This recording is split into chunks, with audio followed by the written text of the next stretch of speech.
2-0 defeat here to Leeds United. Chris, your take on the team's performance today?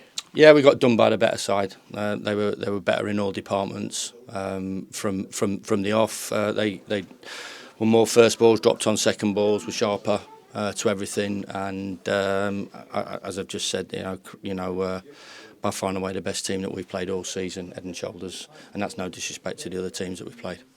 In terms of the swift analysis, why were they like that and so much better? Well, they've got really good players in all positions, and they've got a few injured as well. So they've got quality right the way through, and they've done that to other teams as well this season. So we're disappointed with our performance. I think obviously the spotlight will go on. Why did we change it? It'd been quite easy for me not to change it, but we felt this was the best opportunity of getting a result here. So we have to, as we always do, when people say nice things about you, the other bit about it, you have to take on your chin as a coaching staff and manager. Listen. First goal comes from a corner. That's not a tactical situation. It's just we've not dealt with a corner well enough.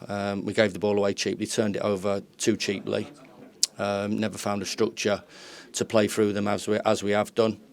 Made poor decisions, and it wasn't our night. But it's not the end of the world. We'll dust ourselves down, and we have to go again. It's the first time that we've had a little bit of a hiccup in our season so far. So 10 games in. And now we react is crucial. And I'm sure knowing what the players inside the change room are feeling right now, then they will come roaring back.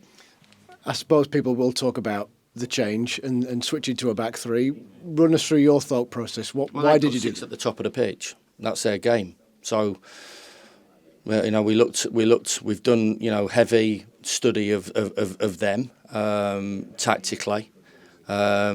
What other teams have done that's got them success. Southampton had success last year, end of season in the playoff final by changing around, and we felt that could work. They have 6 at the top line, so basically they stretch your back 4, and we felt that they would stretch our back 4 too much, so we had to put one in there.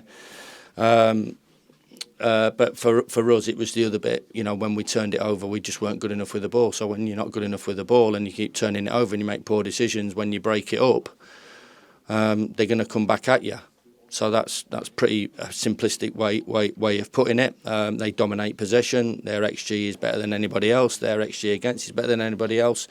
So we have to find a way. And as I said, I could quite easily have come here and played 4-2-3-1. And unless you've got a crystal ball, it might have been the same, it might have been better, it might have been worse, but we have to be brave in those decisions through experience and belief.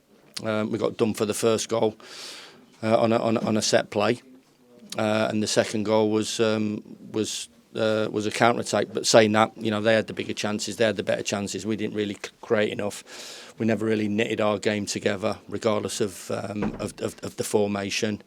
And we end up losing a game which we really didn't deserve to get anything from. Can I just check finally? Harmer looked as though he was hobbling a bit. Is there anything there? Yeah, just a real tight calf. So you can't afford. We've seen the squad. It's a pretty tight squad. So we can't afford to lose anybody by just keeping them on the pitch. So we made a decision on that. So yeah, it's a good experience because it's a different experience. We've not had that experience of playing in front of nearly 40,000 punters who gave their team an incredible amount of energy. We gave them a helping hand in the way that we played. So we have to learn from it. I keep saying, there's a long way to go. Don't want to dampen expectations. We've had a fabulous start, and this is our first little bump in the road. So we will, as we will internally stick together and work our way through it. But there's no disgrace losing. We didn't come here to lose. We came here to win. We've had 2, fabulous last occasions here, and I've got to take that on the chin, and that's just part and parcel of the game. It's how you react to a loss, and that really defines you as a player and as a team. And I'm sure that we'll come roaring back.